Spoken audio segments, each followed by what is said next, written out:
Estimados televidentes, tengan ustedes muy buenas noches y bienvenidos a esta nueva edición del programa televisivo Economía y Sociedad, un espacio de reflexión desde la academia que induzca acciones de bien público en la colectividad, en la comunidad. Un espacio a cargo del Centro de Estudios Superiores Universitarios CESU de la Universidad Mayor de San Simón. En esta oportunidad me es sumamente grato volver a contar después de cierto tiempito con la presencia del doctor Nelson Tito Manzano Ansaldo. Él es docente investigador del Instituto de Estudios Sociales y Económicos IESE de la Facultad de Ciencias Económicas. Estimado Nelson, muchísimas gracias por estar nuevamente en el programa. A ti las gracias, estimado Ricardo, por la gentil invitación. El día de hoy vamos a conversar sobre un tema que es de suma actualidad. Vamos a hablar del tren metropolitano de Cochabamba. ¿Cuál es su evaluación a una semana de haber sido entregado y a 7 años de haberse firmado su primer contrato? Así que para empezar el programa, estimado Nelson, ¿qué es un tren metropolitano y qué modalidades de sistemas similares de transporte masivo urbano existen? Bueno, inicialmente habría que describir un conjunto de otros artefactos, maquinarias de transporte urbano similares al tren metropolitano. Me refiero principalmente a tres artefactos de transporte urbano masivo. Los denominados tranvías, que son sistemas de transporte ferroviario que se mueven sobre vías, más propiamente carriles, que permiten que se pavimente alrededor, para así poder mantener espacio para los automóviles. Esa era la característica de los tranvías y se utilizaba anteriormente en las ciudades en donde circulaban tranvías conviviendo con un conjunto de movilidades que pasaban por los mismos espacios. Esos eran los tranvías, con capacidad reducida de 1 o 2 vagones máximo. Los otros artefactos de transporte urbano similares al tren metropolitano se los denomina los trenes ligeros o metros ligeros. Otros los denominan tranvitrenes. Es una modalidad entre tren y tranvía. Son trenes pequeños, medianos, de pasajeros que tienen la característica de que sus tramos incluyen segmentos parciales o totalmente separados del tráfico. Hay segmentos que están separados del tráfico. Esa es la característica del tren ligero. ¿Sí? En algunos casos con túneles y pasos a desnivel. ¿Sí? Entonces es una situación entre un tren y un tranvía. Y en su capacidad de transporte de pasajeros están entre 3 a 4 vagones. Entonces, si hablamos del tren metropolitano en términos de capacidad, estaríamos en este segmento que se llaman trenes ligeros, de 3 a 4 vagones. Y finalmente, los que se denominan trenes metropolitanos. Se los conoce como sistemas ferroviarios de transporte masivo de pasajeros y tienen la característica de unir el centro de las ciudades con sus áreas periurbanas regionales. En el caso de Cochabamba tendría que ser las áreas regionales que vienen desde Sacaba hasta Sipe-Sipe, que era inicialmente el proyecto, desde Sacaba hasta Sipe-Sipe, e incluso en una situación ampliada desde áreas mucho más alejadas de la región metropolitana, conectadas a la región metropolitana, como podría decir, desde Punata en el Valle Alto hasta Capinota en el Valle Bajo, más o menos unos 100 kilómetros. Es lo que está proyectándose en Santa Cruz. En Santa Cruz se está proyectando un tren metropolitano que vaya desde Montero, ¿sí? Desde Montero, Santa Cruz y Santa Cruz, El Torno, que son más o menos 92 kilómetros. A eso se lo podría denominar un tren metropolitano en sus características de muchos vagones. ¿Cuántos vagones? Aproximadamente 6, 7 a 8 vagones. 6, 7 a 8 vagones de transporte masivo. Si es así, estamos hablando en Cochabamba, después de la inauguración del tren metropolitano, en términos precisos de la implementación, de la inauguración de un tren ligero. ¿Y qué experiencias internacionales, Nelson, existen en la implementación de trenes ligeros en ciudades de América Latina? Hay muchísimas, como les digo, por las características del tren ligero, por ser rápido, por ser pequeño, por ser ecológico. Hay mucha implementación, sobre todo estos últimos años, en gran parte de las ciudades latinoamericanas. Pero los paradigmáticos son el tren ligero de Guadalajara, por ejemplo, que ha sido inaugurado el 2020. El tren ligero de Guadalajara, 24 kilómetros el 2020. El tren de la costa, ya un poco antiguo, en Buenos Aires, que fue inaugurado en 1995, 16 kilómetros. En Cuenca se tiene uno de los mejores trenes ligeros, en Cuenca, Ecuador, de 11 kilómetros nada más, inaugurado el 2020. En Lima, Perú, de 34 kilómetros, el tren ligero de Lima, inaugurado el 2012. Y en Fortaleza, Brasil, el tren ligero de Fortaleza, 13 kilómetros, inaugurado el 2012. Todos ellos son trenes ligeros con las características de los trenes ligeros, pero tienen una característica especial respecto a los demás otros artefactos de carácter ferroviario, que están construidos en su gran mayoría, con segundo piso y de doble vía, todos los que he citado, que es una característica que posteriormente vamos a citar, que no se presenta en el tren metropolitano, así denominado de Cochabamba. ¿Y cuáles son las ventajas de un tren eléctrico respecto a otras modalidades de transporte público? Bueno, como decía, el tren eléctrico, el tren ligero, los trenes ligeros son eléctricos, tienen algunas ventajas, sí, y muchas desventajas, yo diría. Algunas de las ventajas que tiene: el uso de energía limpia, la electricidad es una energía limpia, poco contaminante, el alto margen de seguridad que ofrecen al pasajero, debido a que los trenes ligeros en todos sus componentes deben incorporar un sistema de seguridad de enmallado, por ejemplo, sistemas de parado de tránsito, para el tránsito, semaforización, etcétera, que permiten, además de los centros de pasajeros, de las paradas de pasajeros, permiten una mayor seguridad al transeúnte. La posibilidad de utilizar espacios que no eran utilizados por redes antiguas de transporte ferroviario, esa es otra posibilidad. El no estar comprando, que el Estado esté comprando nuevos terrenos, sino los terrenos ya están disponibles. Y finalmente, la posibilidad de utilizar plataformas elevadas y de doble vía. Eso es principal en los trenes ligeros, en sus ventajas. Sus desventajas: elevado costo económico en su implementación, ¿sí? Estamos hablando en Cochabamba de más de 500 millones de dólares. El extendido tiempo en su construcción, ¿sí? Normalmente, no solo en Cochabamba, en todos los países es muchos años en su construcción. El alto costo ambiental por retiro de árboles y generación de retiro de árboles, pero sobre todo generación de congestión. Cuando se hace por la superficie, generan mucho nivel de congestión. La obligatoriedad de ser subvencionado. Casi en todos los países hay subvenciones, pero lo que se espera es que sean subvenciones manejables, no subvenciones muy altas e insostenibles, ¿sí? Y el alto costo social del desplazamiento de otro tipo de transporte, el transporte privado. El transporte privado, en este caso en Cochabamba, colectivos, microbús. Esos son sus desventajas. Sopesando las dos, dada la situación en que se está presentando el tren metropolitano de Cochabamba, estaríamos en una situación de inicial desventaja en términos de su implementación. Y bueno, ¿cómo se podría evaluar al tren metropolitano de Cochabamba luego de 7 años de haberse firmado su contrato, 5 años de haberse iniciado las obras y a una semana de haberse inaugurado parcialmente?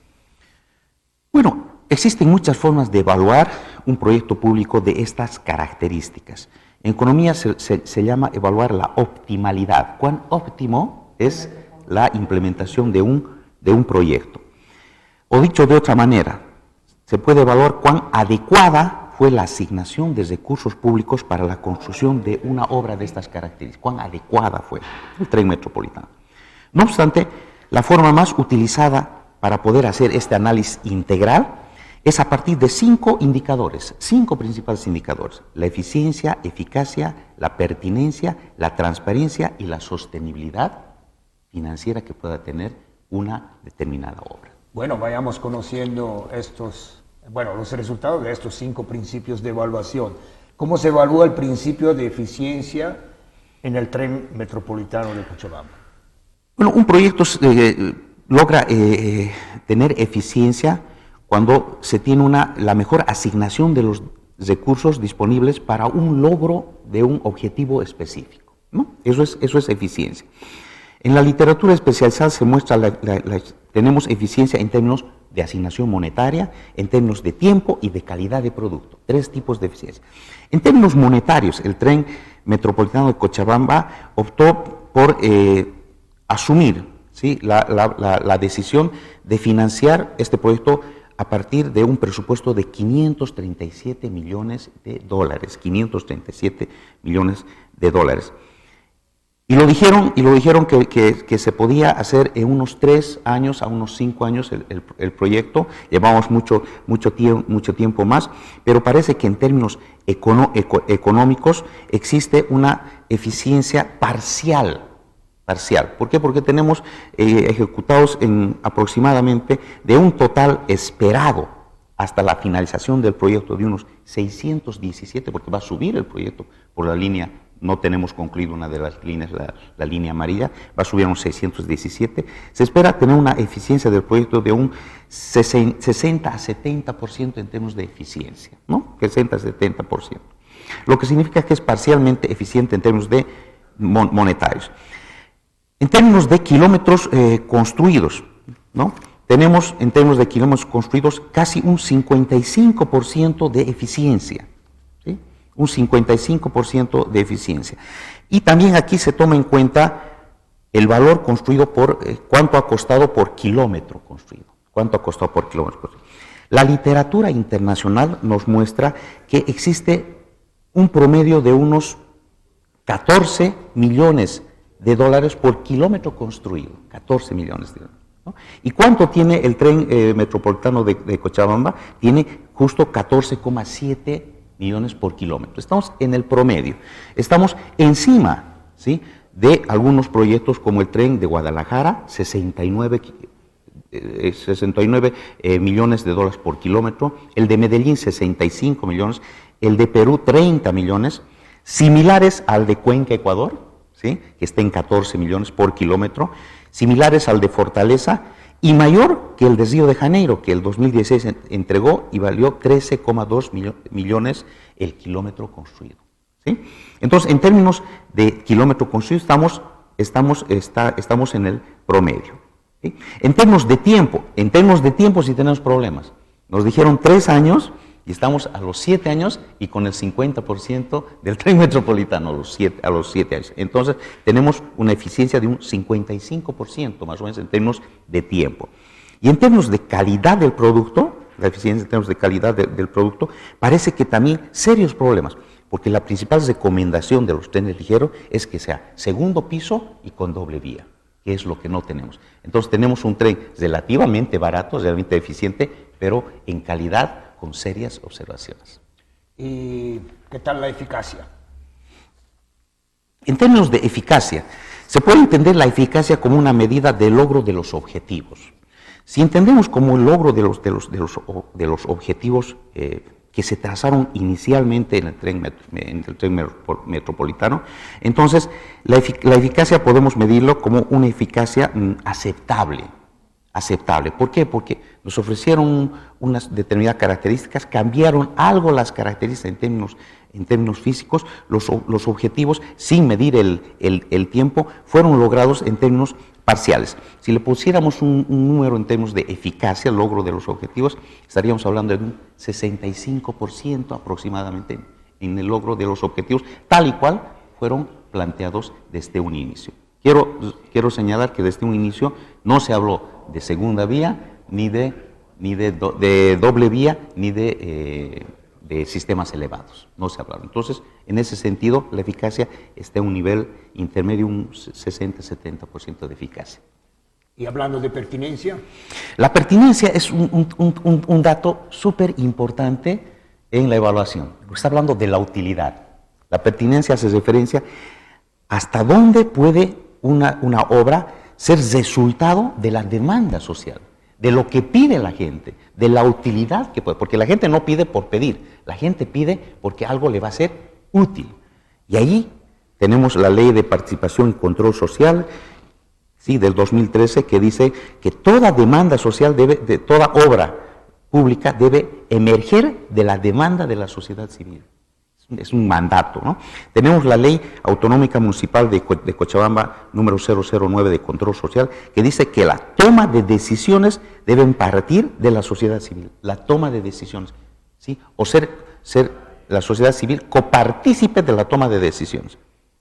En este sentido, el tren metropolitano de Cochabamba, lamentablemente, no partió en ningún momento de una demanda social. Apareció. Fue como una respuesta inmediata, tienen teleférico en La Paz, ¿qué le ponemos en Cochabamba? ¿Qué le ponemos? Y apareció el tren. No parte de una demanda social y parece que como no parte de una demanda social, tiene poco nivel de utilidad dadas sus características actuales. Y pasamos a la transparencia, Nelson. La transparencia está referida a dos cosas. La posibilidad de que el Estado pueda facilitar en la forma más acelerada posible cualquier tipo de información que es demandado por un ciudadano. Esa es la transparencia. Pero también la transparencia está referido a la ausencia de corrupción, que no haya corrupción, las dos cosas. Y está digamos, normada en Bolivia por la Ley de Transparencia y Lucha de la Corrupción de 2017, número 974, pero particularmente por la Ley 004 de Lucha contra la Corrupción, Marcelo Quiroga Santa Cruz. ¿Sí? En este campo, el proceso de implementación del tren metropolitano, desde su propuesta hasta su recepción final, parece no cumplir con la transparencia, por los dos motivos.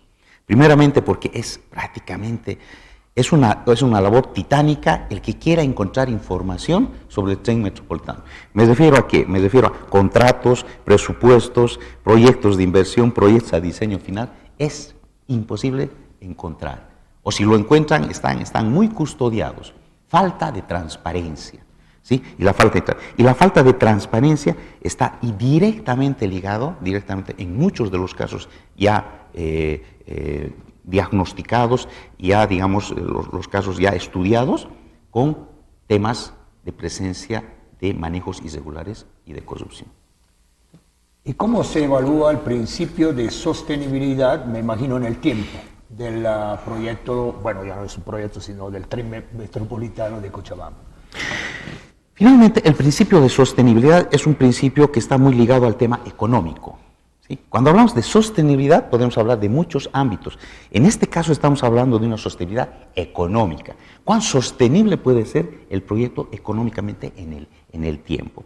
¿Ya? Y esto está referido a cuál es la posibilidad, la capacidad que tiene el proyecto de poder tener tasas de retorno mediante ingreso de pasajes, tasas de retorno, que garantice su funcionamiento permanente a lo largo de un determinado tiempo. En este caso está hablando de unos 20 años. Unos 20 años que pueda funcionar. ¿Sí? Al respecto, un análisis preliminar muestra que la sostenibilidad financiera solo podría garantizarse con los siguientes datos. ¿Sí? Costo de pasaje, 3.5. ¿Sí? El día de ayer, anteayer, sale en periódico y dice que la población está pidiendo que bajen a 2.5. No se puede bajar. Ese es el mínimo costo de pasaje, dado las características del tren metropolitano y los costos de operación que tiene. Por ejemplo, el teleférico en La Paz también cobra 3.50 o 3 bolivianos, son los costos de operación. La demanda diaria de pasajeros, esto es lo principal. ¿Cuántos pasajeros puede llevar el tren metropolitano para tener un retorno que garantice su sostenibilidad? ¿Sí? Debería llevar, para garantizar su sostenibilidad, 350.000 pasajeros por día. Así tendría que llevar. ¿Sí? Y el dato de ayer que nos saca que llevaron en promedio 3.500. ¿Sí? 3.500 de 305.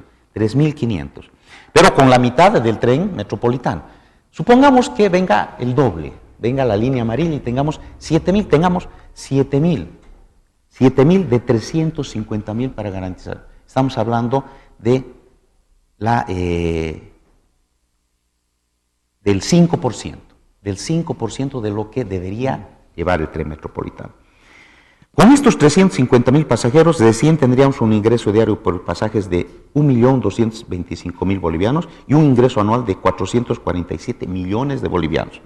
Esos 447 millones de bolivianos recién garantizarían que en 20 años, ¿sí?, el tren metro puede cubrir dos cosas: el costo de operación, ¿sí?, y el servicio de la deuda. El servicio de la deuda es amortizaciones, comisiones, ¿sí?, e intereses que debemos pagar. Esos dos. Solo en esas condiciones podría pagar, ¿sí?, en 20 años aproximadamente 745 millones de dólares que servirían para costos de operación y para pagar el servicio de la deuda. Entonces estamos hablando de una situación que prácticamente es imposible. Tendría que ir el tren metropolitano totalmente cubierto, lleno, 200 en cada uno de los vagones durante las 17 horas para cubrir esto. No ocurre eso, lo que va a ocurrir es que no hay sostenibilidad y el Estado va a tener que asumir subvenciones permanentes durante los próximos años. Bueno, y para concluir el programa, ¿cuáles son las conclusiones que derivan de la próxima puesta en marcha de 3 líneas del tren metropolitano de Cochabamba?